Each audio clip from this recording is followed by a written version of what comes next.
వ్యభిచారమైన మనస్సు.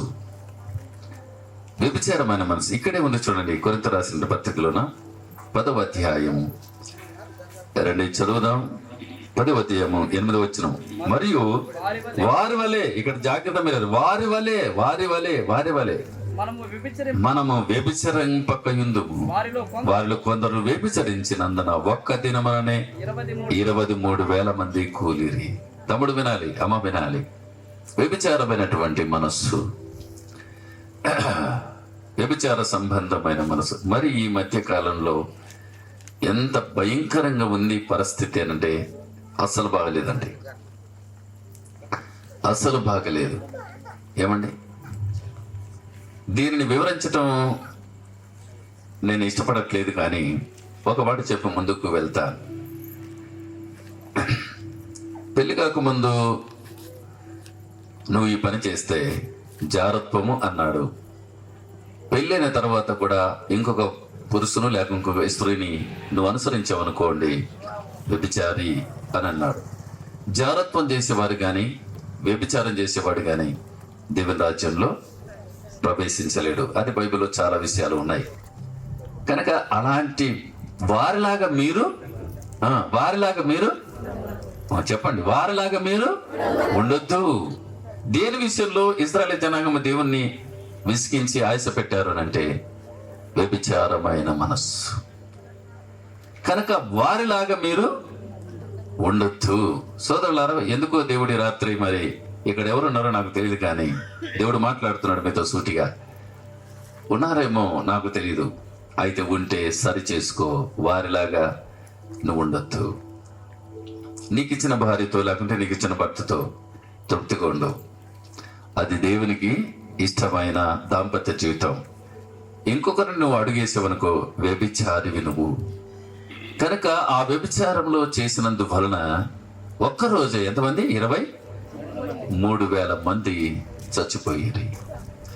కనుక మీరు వారిలాగా, చెప్పండి, వారిలాగా ఉండొద్దు. యుగాంతమందున మనకు బుద్ధి కలగడానికి ఇవి వ్రాయబడ్డాయి. ఈరోజు మనకు బుద్ధి కలగడానికి ఇవి వ్రాయబడ్డాయి. కనుక ఒకటి, విగ్రహార్థన సంబంధమైన దాంతో దేవుణ్ణి విసిగించారు.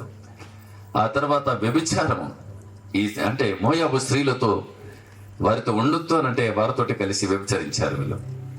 కనుక మీరు అలాగా ఉండొద్దు అని చెప్పాడు. మూడవది ఏంటి? నేను 10 విషయాలు చెప్తాను అనగా టక్కటక్క చెప్తా, వివరించను, ఒక అట్లా టచ్ చేస్తాను. మీరు బాగా జాగ్రత్తగా ఆలకించండి. తిండి కొరకు దేవుణ్ణి విసిగించారు వాళ్ళు. చూద్దామా కొన్ని మాటలు? రండి. నిర్గమకాండం 16వ అధ్యాయము 2-3 వచనాలు చూద్దాం. నిర్గమకాండం 16వ అధ్యాయం 2-3 వచనాలు. ఆ అరణ్యములో ఇశ్రాయేలీయుల సమాజమంతయు మోషే అహరోనుల మీద సనిగెను. ఇశ్రాయేలీయులు మేము మాంసము, బాగా వినండి, మేము మాంసము వండుకొని కుండల కాడ కూర్చొని తృప్తిగా తింటుంటిమి. మాకు ఇక్కడ కుండ లేదు, మాంసం లేదు. వాళ్ళ ఆత్మదేవుడు ఎంత బాగా రాయించారు. మళ్ళీ చదువున్నాను ఒకసారి అన్నమాట. మాంసం కాకుండా చదువు అంతది. కానీ మేము మాంసము వండుకొని, మాంసం వండుకోకుండా ఉంటారు ఎవరైనా?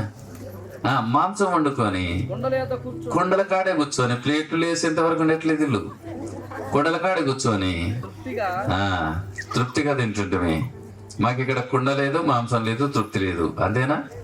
వీళ్ళ బాధ చూడండి. మళ్ళా దేవుని పైన, మోసే పైన సనగడం కూడా చూశారండి.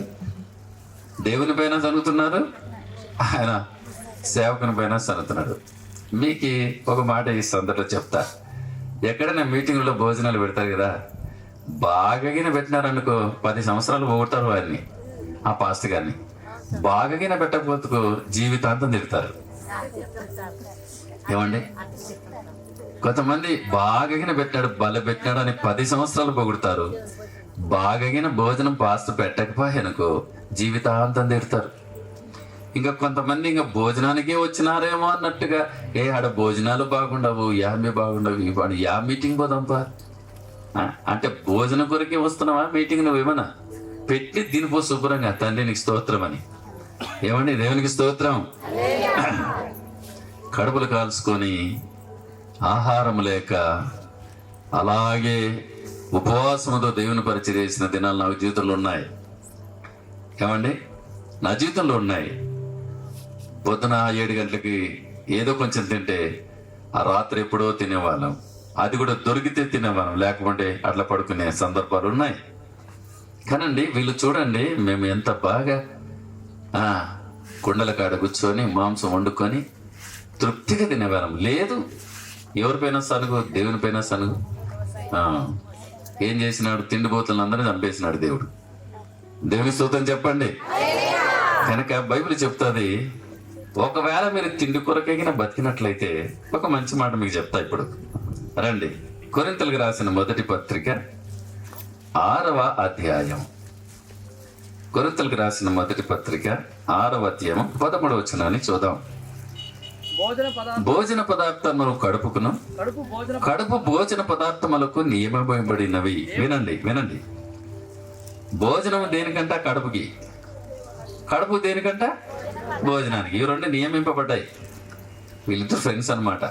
ఈ భోజనం, ఈ కడుపు, వీళ్ళిద్దరు క్లోజ్ ఫ్రెండ్స్. ఒకరి నుంచి ఒకరు ఉండలేరు. కడుపు అంటది ఇంకా రా అంటది,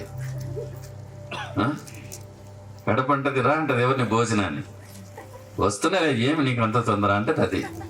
వీళ్ళిద్దరు చాలా క్లోజ్ ఫ్రెండ్స్. సరే, ఎంత చక్కగా వివరిస్తున్నాడో.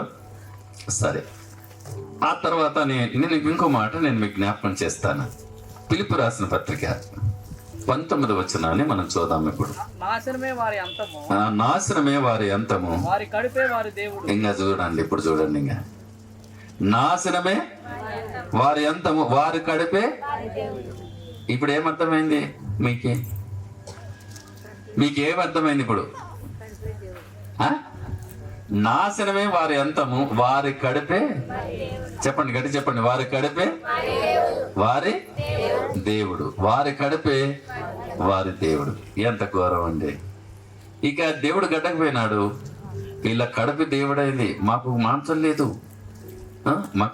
లేదు, మాకు కడుపును చూసుకుంటున్నారు, దేవుని చూడట్లేదు.